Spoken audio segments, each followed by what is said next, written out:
Welcome to makeabigtraining.com. I'm Rich Sayer. And I'm Stu Hayes. And today we're going to talk about 5 things that you should not do if you're unemployed. Stu, what are your thoughts? Well, this is a red hot topic these days. But I'm going to make a controversial statement here. Go on, get in there. The number one thing you shouldn't do when you're not employed is complain. I've found personally complaining and blaming actually doesn't achieve anything. It might make me feel better just for a minute, personal venting, but ultimately it doesn't change my outcomes. No, and not only that, but if you're complaining and blaming people, you'll actually be taking a victim mentality. Now, one truth in life is it is absolutely not possible to succeed with a victim mentality. Got it. And actually on the contrary of that is by taking responsibility for your current situation, you are not looking outside of yourself for any answers. You are looking inside yourself to create the opportunities that will come to you in the future. That's right. Now, I know that in my own experience as an interim chief executive, as an interim CEO, necessarily I am changing jobs on a frequent basis. I would normally go into a company for a period of, say, 10 months to 2 years. I would achieve an outcome and I would leave. Now, that would mean that I would invariably be back in the market, unemployed, and looking for another interim chief executive role. Unfortunately, sometimes you tend to get stuck. You might be sitting at home, or on occasions I got screwed over by some perhaps employers that weren't scrupulous. Good word, thank you for helping me out there. You're welcome. And I had a degree of bitterness about that and resentment. And fortunately, I had some people around me who were quick to point out that was the case to help me snap out of it. Well, Stu, you've really gone straight from number 1 to number 2 there. So if the number 1 thing is don't complain or blame, the number 2 thing is don't isolate yourself or knock back interviews or put yourself in a box or build a barrier around yourself. You really want to leave yourself open to other people. And what you're saying there is, if you're blaming other people for their unscrupulous behaviours, or you're really in a way isolating yourself from the rest of the people out there that are good people. Correct. And if you go out to meet with people and you're carrying bitterness and resentment and you're dumping on people, they don't want to hang around with you. It's true. They don't want to refer you to someone else who could be a job referrer because you've got baggage. Absolutely. You're as exciting as a wet dishcloth, as my mother used to say. And, the third most important thing would be about your attitude. And maintaining your attitude and staying positive, let's say. It's more than just the power of positive thinking, though, isn't it, Stu? Well, it is. And this is a hard one because your attitude is very much impacted on by the surroundings, by your environment, by the things you do every day, as well as the people you hang around with. So in regards to unemployment, let's dig a little bit deeper on that. So people that are unemployed, it's important to go into the job with the right attitude and important to create the opportunities. And how does your attitude impact that in your experience? How does your attitude directly relate to your employability? Well, your attitude is what is most evident about you when you first meet people. So their level of enthusiasm, their authenticity, these types of things will come through. But most importantly, your attitude is giving you the energy to get out there, the belief in yourself. Because let's not forget, your attitude arises from your beliefs in the first place. So if you don't believe you're going to succeed, it's going to be evident.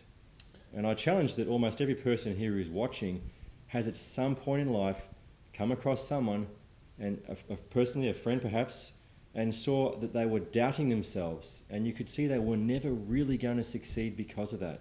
Look, we see it in our politicians, we see it in our peers, and we see it in business all the time. In my experience as a musician, in my former life as a musician, it's contract work. You come in and you perform and then you go home. And sometimes you'd have regular employment with a venue, we would call it, a residency, we used to call it. And other times you'd be coming in for one specific event. You're coming to perform at someone's wedding or at someone's awards night or an outdoor festival. Now, either way, your employment is very limited and finite, and you really have to maintain your attitude in between these engagements. Now, if someone comes along and says, look, I want to perform at your daughter's wedding. I'm not so sure I'm that great.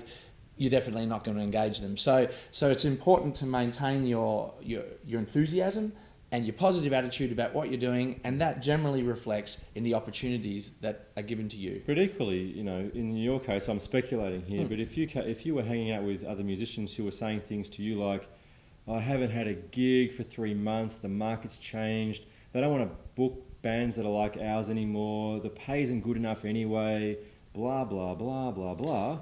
How does that make you feel? Well, look, and I've heard it many, many times. In fact, since 2008, 2009 with the GFC, I've heard more people complain about every industry that there is in this country. In fact, I rarely hear people not complaining. There's always a reason that things aren't going well. It's it's terrible, the GFC. They don't spend money anymore. There's just so many reasons why things aren't going people's way.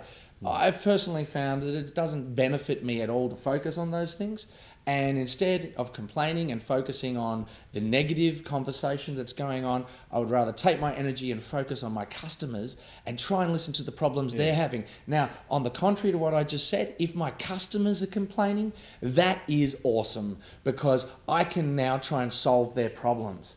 Customers' complaints are opportunities. So I don't want to hear the complaints and the negativity from other suppliers, but I do want to hear it from my customers, because to me, that is a great opportunity for me to grow into solving their problems. And that's a way of looking at the world. But so for the people that are unemployed at the moment, what you should not do is give up hope. Yeah? You shouldn't misconnect or disconnect from society. You shouldn't knock back meetings and isolate yourself and complain and all these type of things. Absolutely. But let's talk about the concept of giving up, or even of perhaps hoping that things are going to change for you. Well, I think hoping and hopelessness go together. And you mentioned giving up. Giving up is letting go of a dream, an idea. You've given up. You've failed at that point. I think a great analogy from history would be someone like Thomas Alva Edison. 10,000 attempts to make the electric light bulb.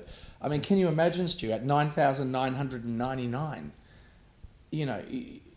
He's a bigger man than me, but for most of us, we would have given up maybe after 20, 30, 50, 100. Here's a guy that did 10,000 attempts, and there's a great lesson in that. I've had it said to me from my parents, never give up.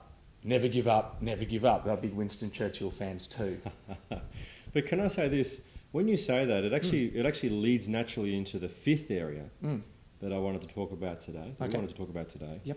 And the fifth area, of course, was doing the same thing over and over and expecting the same or a different result. And you think about Edison.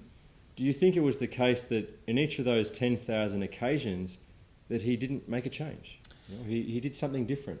Absolutely, and we've touched on change and adjusting and feedback before in other episodes. I think, was it Einstein that had the fantastic quote that it's crazy to think you get a different result if you keep doing the same thing? It actually is not Einstein that said that. Okay. I'm going to go with you because that's what most people think. Okay. Do you know who it was? No. Okay. Somebody let us know who said that, because it's a great quote, Send it in and we will definitely correct ourselves there. But that's the conversation about that is important.